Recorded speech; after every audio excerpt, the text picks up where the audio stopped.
Assalamu alaikum. Mbadingol mbal be kontona. Mbafulale ko lafta fendanta ne clarify la. Comme nga fo nyamen ni be ntolla doko kono. Ika mol sotole meni alon ko ika batela ko la baki. Wolka ke mole ti me alon ko ni ye ito moy wala femmo ito kono ase batandi nsafo no fan wolle ka ke moti me alon ko fan ini entolu neng ntolu dolu gonta fan killing asiata gambia ba ke men alon ko saybe media kono andung ila do ko nyinyata fo alon ko ito funtitale so asiata ntol kono je. So jama ni kuma fo ntolma wale mol neng wo molu wolle kapata wo molu wolle ka ke moti me alon ko aka wolle gena dimi parce que ntol saing sa fo daltalale ninte fa musita karo kono tumiro man funti na kola wale man kuma jawfo akante fa mo jahalle sa fo bari am say mun be caring for what am I doing, you know, because a normal tante fere saing purunto etara WhatsApp group ol kono nto etara social media kono yento tinya yenneng sa intata la fa normal ta because ntenga media that in 1994 le woto mo radio 1 FM for sai so meta kono demanding so toko ya ansa fon dalta lale. It's unfortunate but that's the reality because ikata le fo yalon ko niman toko ya so to fang fo karo kono fang ake jahal mun be caring ko everything is okay. So ni wato nga interview walke nga Honorable Sidia Jata interview left on new follow but I was busy doing a few things and traveling and stuff so wale in time ota make no bari Honorable Sidia Jata ntele na benta na tere ma dole ya na benta wolto so birin na benta je na kachata nga to nyin kay ko nyina tan nawo interview la nga menke no wotumo struggle wato fon son kata no interview kono so mbeje leta ko lan kay ko bari laftale pour nge interview koten akonyo ko be interview la munelan kay la coalition al fele hani sign al man kumo man senya mo laftalo ne la muneketa je because nka dolu moy le banta bari laftalo ne le konoto muneketa biral tol baby je mune be kerin nung birin diamol be kekan ale mune kul bahara nyaadi le mune yatinal be janjanta nka lafta wala lonna akonye ko problem tije ni na tan safoye so nga number exchange nga la number ta fane na number ta so nga plan ko mbakela wo weekend kono nga mala na miss call jayen call back konye ko ngela miss call den kay ko ha mba jibe kan be interview ni kala nyaadi so ni tele nga interview ni nati nga ke anin CD until nga invite until fana nga topic or choose.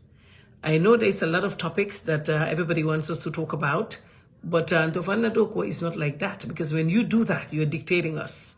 Nimmo na ta ko kana nyufo woto walafta ite memfo ni o fo dron wala yira diamo yete dictate le to lafta ite menke so normally abuka ke wanyama ite ka jibe issue me lafta fola ye research ke issue la because kex we jibe rola nga telephone contact nga lafta agreement to kinye aning ila MOU lafta ya kinye nang anila agreement to nga read so I can prepare myself. And I was talking to another person, if I have to go home and read because I need to know about new coalition ko jani ninsi dia interview kela I fendo race mamelong. So I had to study and read and try to acquaint myself with membe keta. So nga interview when we were going to do that interview, nobody had any plans puruka moto nati or to try to more de candidulato me alonko atije or something. So it was genuine. It was very genuine. Nathaniel together put molia long munebekere wole wonati. So bring our operator, then other members of the coalition, some reached out. Kafoko ha it will final after diamulale. Yes, so new walu diamo the kex thank you kex the agreement to kinyani MOU ni pronga study fa. So model dole call ke ko they want to speak. Because when I was doing that interview, I thought it was going to be a one-off because in fact. So it was going to be a one-off just to do that one interview and then, ngatama. Then I can see what I want to do because it's election year. And election year we are all going to be active, inshallah, to make sure that we help the voters make an informed decision, because I think it's very important for them to make that decision. Voters olu fonsa foye muneketanung munebekering itolialong. Then that way, ninga election also to koteng in this year, molsi the right decision keno puruna bankola kola, because that's the time that molka funtina noka the voice speak. So yeah, so some of them reached out to say they also want to come in and speak.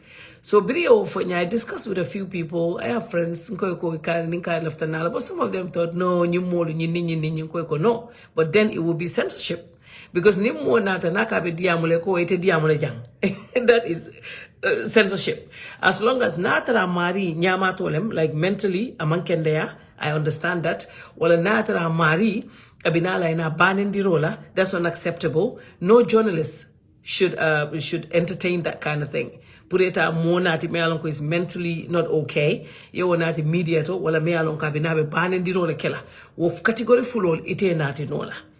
Just because of conditional nyite o mo sifal nati nola. So wala yatina.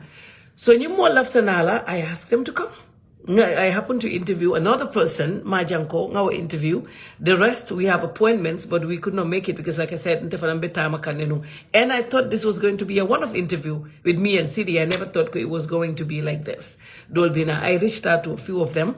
Some I heard from. Dole, I never heard from them. They did not even reply, even to say anything, but it's fine. Never more interview, they have a right to say, kombinale or ntina.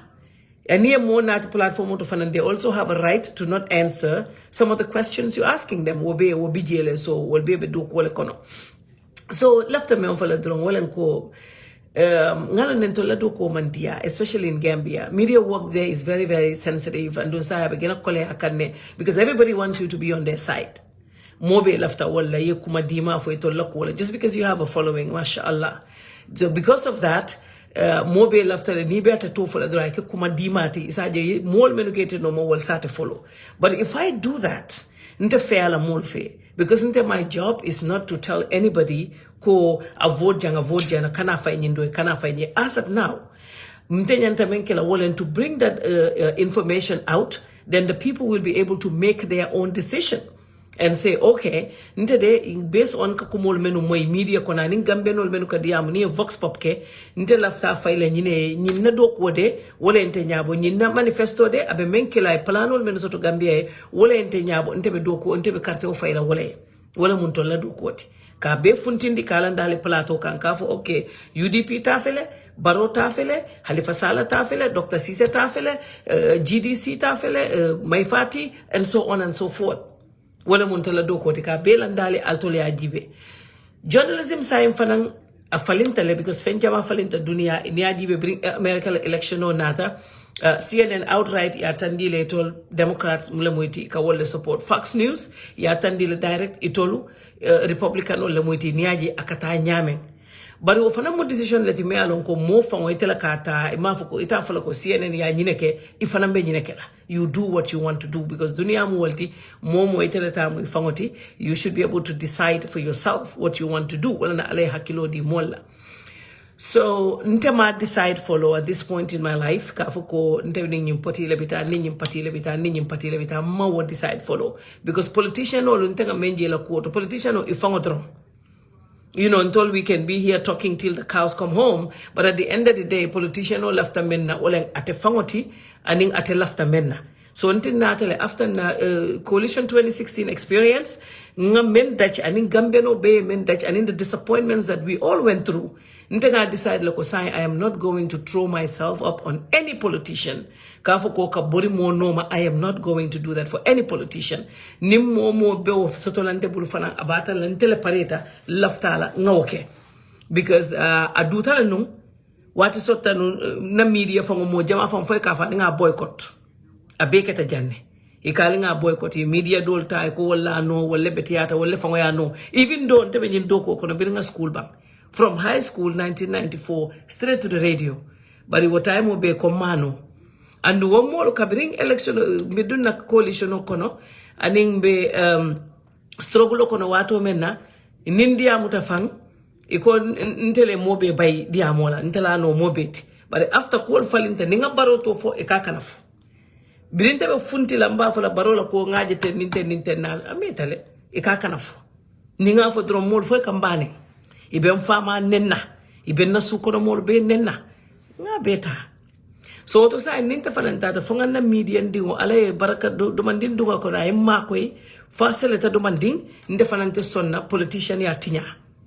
It's just common sense. Because ndefana nyine munna do koti ine aje ndingol ka domoro ke ala taala kola animba ma nim fama la dua nyin do kola ka dinna ine aje ntefa on ka domoro ke nka domandin sotono ala taala kola mbama nim fama la dua anin gambia non la support nyin do kola ka dinna woto nimbe fe ngofenna I want to make sure ko I do the right thing na do ko nte o compromise nola nimme lafta niye ke frenti ngake friend based on ibena doku respect lale ninna dia muato sita nganna mind speak you would respect that wolto le nibitano bari ka fon nim fatu be kala friend na kuma do fo ngam borato ngabula ni obe kala woto la fudo pak yeta ta lala because bira dutanu ndebe siri nu gambien seitanan na manke yusufa sedi tindingo fama alata kola anate watu nkafole because nte mote kukela nyanga maborogo koto atela wulta lota nseita nan ko be duri ninga dawo da mai ko kana na janga jawya tala ketate na be nyine fola abal to tinyala yusufa le lota akonye amta eta media house yele andum fo bi $1 anena buka si aya fo nyadinna woto ntenga o atela le anin gambia non men yan ko yen support wo time anin na parents ol men yem ma koy so woto ni wakata nitele ya londi mfangoye alata kola so sai woto mbenna do ko le kala ay right nimmembi na yen support wo kay la fitna wo kay laftanga ke frenti respect what I do respect na opinion respect na decision ninga make because that is the only time we can be friends but inte keno la friend ite la fite mem fo ite lafta mem mo ila drong inte kali wo fo nimmo fo e kam faeta ninga fo sama e murnang va bien non te buka okay better la kila sila kila na American friend no ka fo nya ko nya to la mol nga menje they don't tell you ibuka fo where you stand ko nyo more you need to know where we stand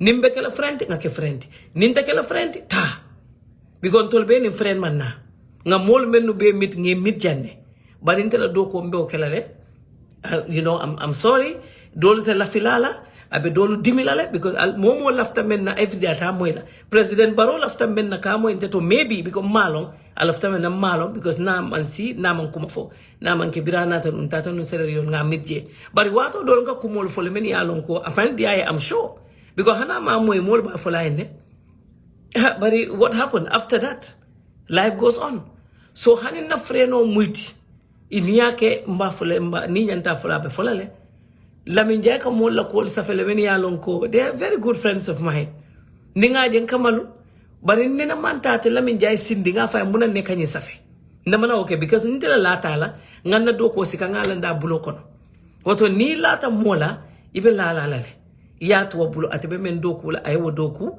as long as ngamen fa en kai ko mo kane use mo kana na ya fo e nyimbari betenal ko safe kana story fanan safe me alon sinkili ngolem Niba safela make sure you find out from both sides. In your soto abeteata.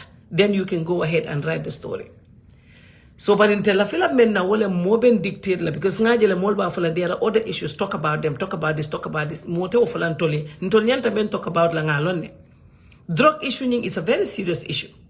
Nda fundita le nga safe ko we're keeping an eye on it.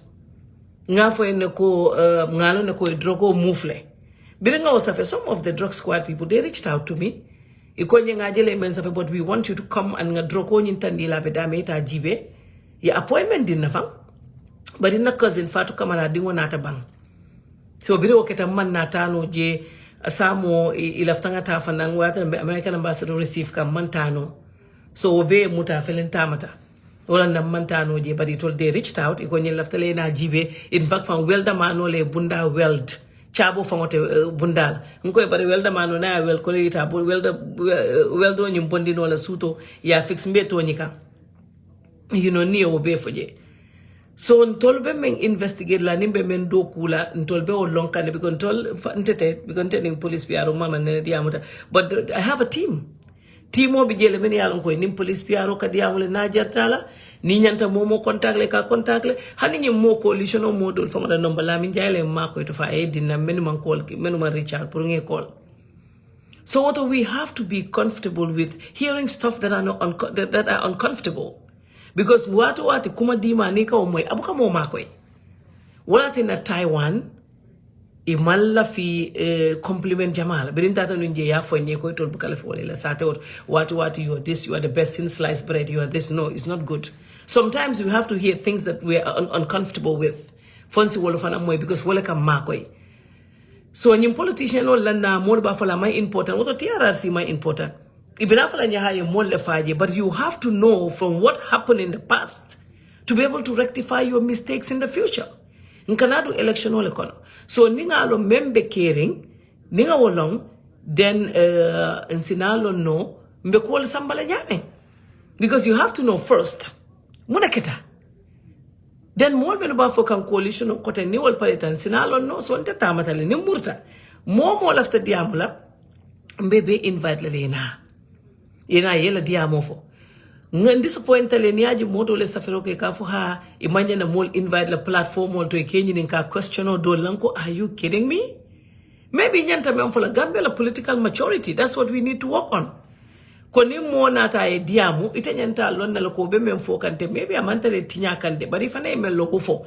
maybe we need to look at that our political maturity but it's not about how you menyinka you may invite are you kidding me mol banyana mol invite le so ni nyanta me invite le nyanta jumale nyininka who gives that authority ibe jumale nyininka ha fonga nyinnati fonka de nyinnati wala mu censorship ti ni wakata do mu censorship lati ndade nyindo ko de I am going to be very honest.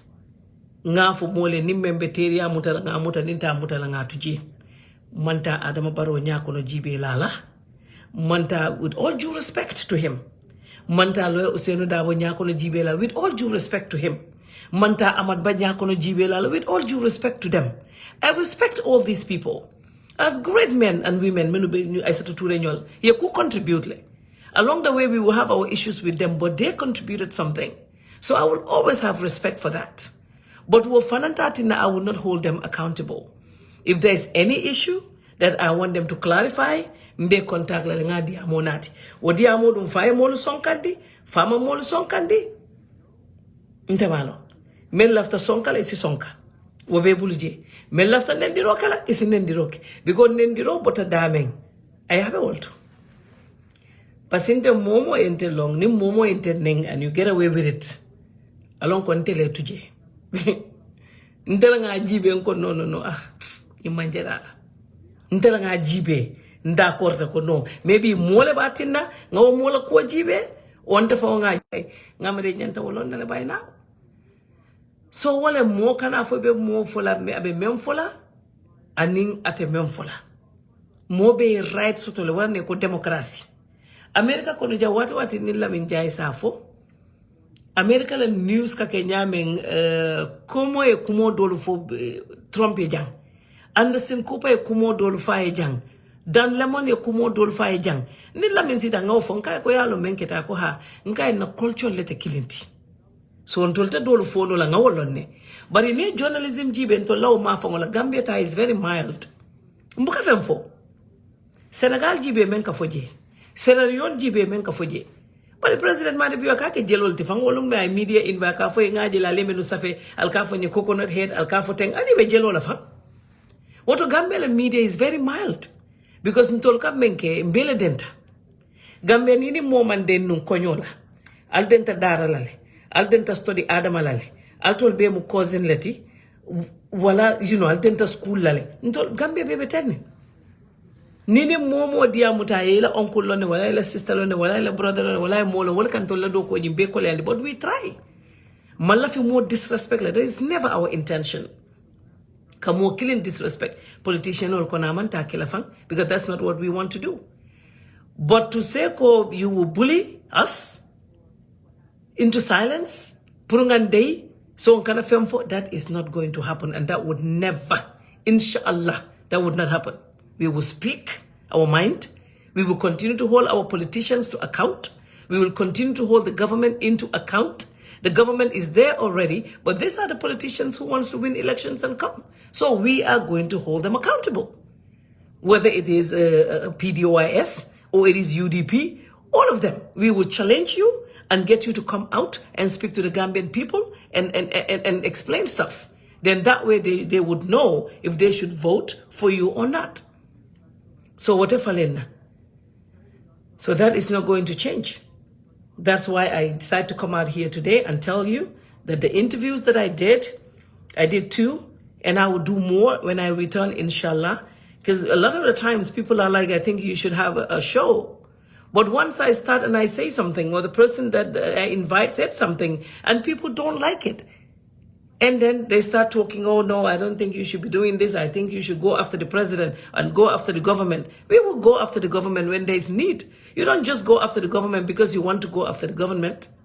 And this is a democracy. It's not like it was during Yaya Jammeh. Every time I write something about President Adama Barrow and his government, on my personal wall, it's always there.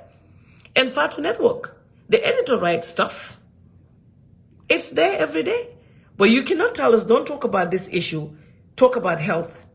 Talk about the drugs. Talk about the drugs is under investigations. What we can do right now is to wait and make sure that they do not move it. But we cannot say we're going to blame someone for the drugs. I cannot just wake up one day and say the drugs belongs to President Adama Barrow. Where is evidence for that? If I do that, I could be sued. You don't know that? I have to be very careful what I put out there because I have a following, mashallah. So when people follow you, you don't make up stories just because you want to make somebody happy. It doesn't work like that. You have to make sure that whatever information you have is the correct information. Because Kafambe media, I will say anything I want to say. It does not work like that. So after what we have nothing against anybody. All the politicians, you know, I wish them the best of luck. Ndekili left them in the Gambia Tanyatu. Nilo Usenu Dabale sa keno, why not? Aina. Ning PDOIS sa keno, why not? Dr. Sise, why not? That's what I want. What in Intamata Ninga Fengofenje until mind be Gambia. Nkafunde sa ninga nyusoto no. The way people are working in other countries, for instance, America, and in Europe and other countries, what people are doing, we can do the same. But mune atinda make no, just because of greed. There are certain people, many alwe nyato ite buka kuoleke right, iforse ta ikolu muta.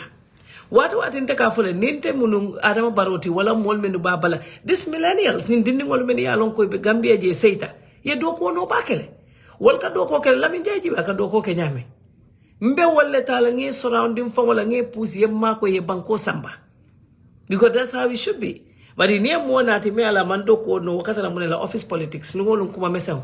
Because nama office politics ke drum a molte busy no la atebe menkela betola kuma mesew la mobe confused there mobe kungo dundi nyokon mobe to sonko la doko tekela. But in any dindi wol nati men ye doko ke wolbe doko wala kela doko e correct aita. So in Yimbekela election reality, there are a lot of stuff that's going to be out there, that's going to come out there from me maybe, and from other journalists, that's going to make a few people, or maybe a lot of people, uncomfortable.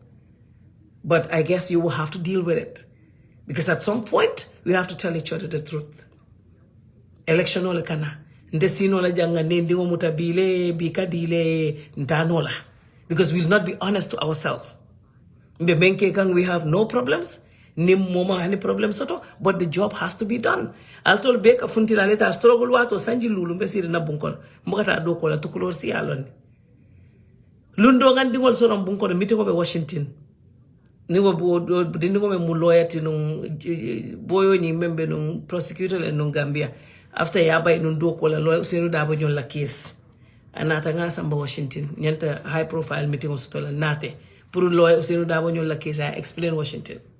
Ntela na samba ngandingol soron bunko non tata e manta fan school to ba wol nini be meeting wala ka fo ne de tiketo jola de because we mintale kam mo ka fenjo ay ne praita eta diamu because itole amela ko nie fenjo moye na ta be kumo bele fola men fo datije e ko nyense appointment o di la jande bari bi ne fango nga moto le borinti Atlanta fo DC nim Boubacar be moto ko na to mo wolti Boubacar a moto ko nga drive fo je gandi wol sorom bon ko no to mo mantara do ko lan katara serious wala ko bari say alay mol ma ko benna do ko la ñin do ko fana be yakar ni wala so alim bula ngana do ko ke ngal dani wala will be very responsible nde bula la mola because manke nyama toti e mante karandi wala pour ka bula mola ka mol nen hani me nende me nenga fo nyame na diata ni jartata ngi jabi dol bi jen sa fo amanjera la fa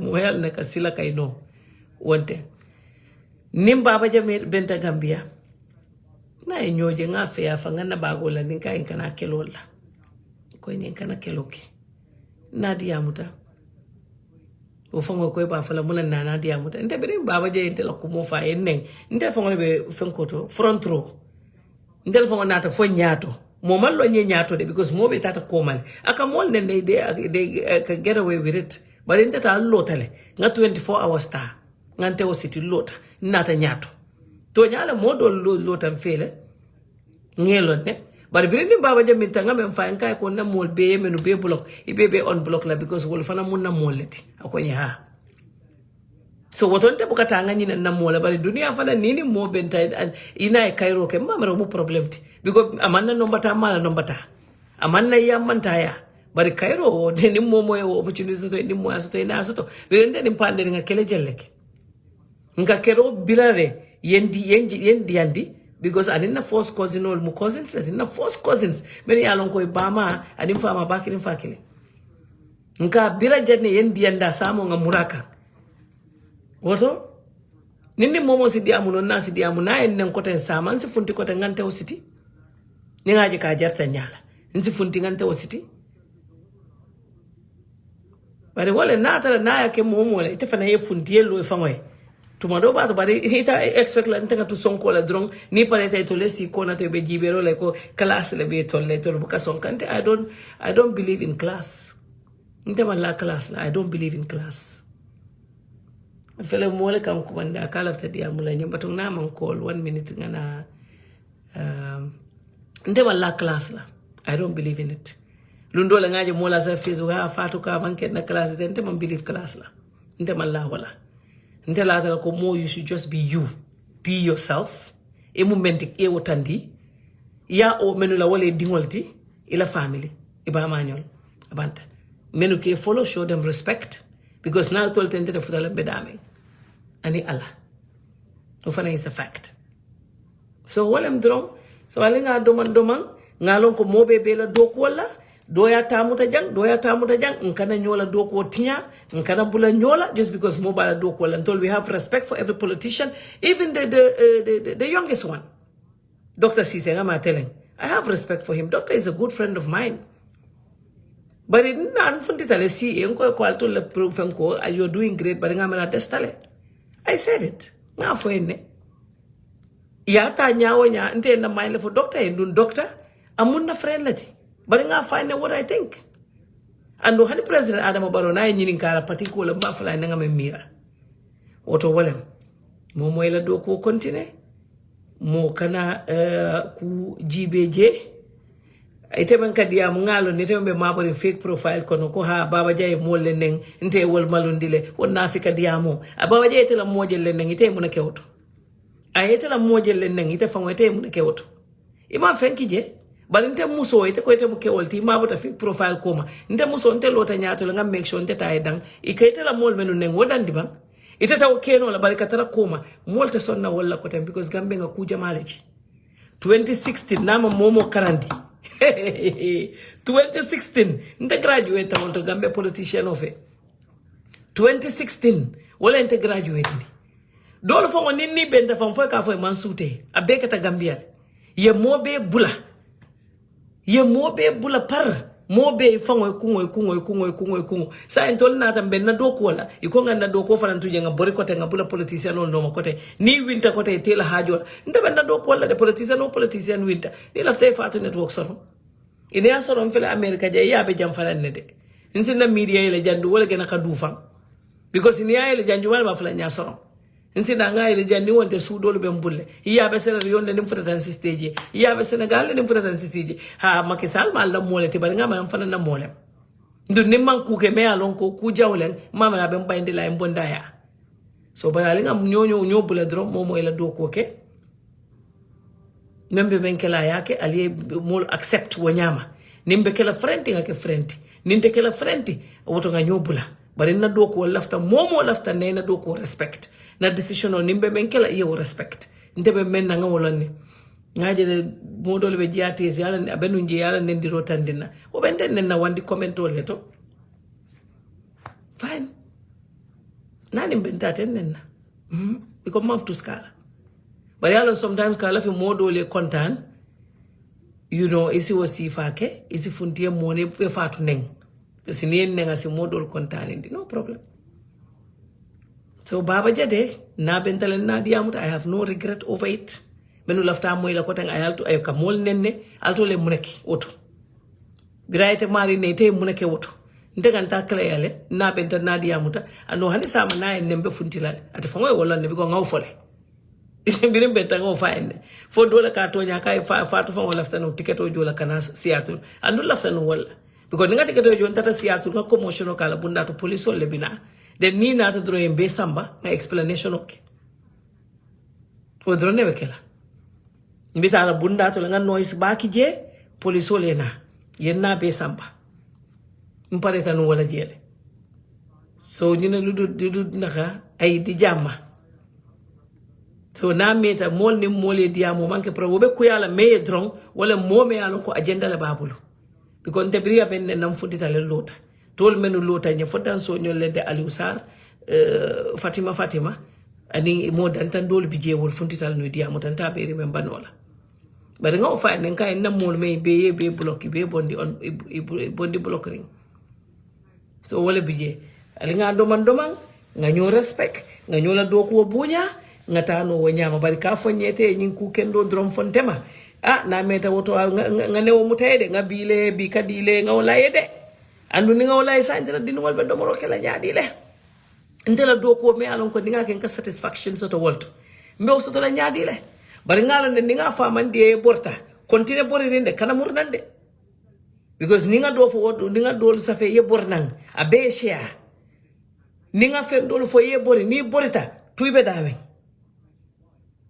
ibe damen tuje amanjare murna because tela do konte be wala keka I have respect for President Adama Barrow, I have respect for Lawyer Ousainou Darboe, I have respect for Halifa and Sidia Amatba, all of them for imu ibe damen la position nga respect soto ene anila al alfaya nga respect soto e wolal bari wo mammin ko ni fengen ta fola de President Adama Barrow na ken kana sa feja hana la buton na ma sorong na ta janden kay la buton sorong nga be fole de so din do fane yake ba funti na janden ngaf so ni nga Adama Barrow President Adama Barrow ta accept nga Sidia Jatta fanan ta accept lo Ousainou Darboe fanan ta bu ko bula wol no ma baake fa nkaje dol kaso fe kam fama to bulaje ko ha fama ni woni Darboe mala nyaadi fani akense bidim fama banta Lawyer Ousainou Darboe ente ko mandi telephone wala ako nyon koto mala banta ite kilinte andunte da sister woni Lawyer Darboe la muso wani men den ta fakiri na ni wala futu wala na ta muso nyen na sola kono nim problem be nu jem fama te na sister bakilin fakilin ata dila anti salela broda wala ni na sister din nani wala soto dinke nani wato ni problem be no fa wota kala bari na sita yalla fani andi ngol landi on the side albe o janjan na forumol ko albe kuma kensa ngo fola ke ba bakata ngol ke wol fa ngo surtout alte malla alte silala alkamu muslimo led albe dunna be molo tol tinyala albe fani yalla fola dole fa ngone ya sabe fa konte fama o bota nan kiya woni fudo na to masu ta bita sujuma kono nte fama ko bota nan kiyan there is nothing wrong with kabanan kiyan because nte mama bota kiyan me fama wulu bota kiyan ne ko 1930 nga alkalo nyini ka ko 1930 la bota nan kiyan wuro kan anata banjunu nte fama wulu ta Grand Street ani wili kanyol wulu ta sukile mbama wulu ta Lancaster bari ntol mu kiyan ko leti because mama wol be bota wolto mama fama la site ba Usman abota kiyang mfama la side ba Usman Camara wala bota kiyang Wurokan mbama la side Sekou Njie wala bota kiyang Tankular oton tol kiyang ko te 100% ndombo ka mabo moma fana bare ka fon fama ni fudole na ta kombo be bungol nyini lambita ben tole momo yalo yo mbomo ka fo nyene fama lady right ay do ko ki jela ni mal GPTC atal mun la internal auditoti fama la be no GPTC resign taji retire taji I don't know retire or resign in the 90s birin jamme nata utay mo la botaji you know so ni ma mellon kakala fo ibe mo le de kandila jang ba di ngol be bulle sister be bulle di musol be bulle ibu kala fi moy be fo kana fo wandi tay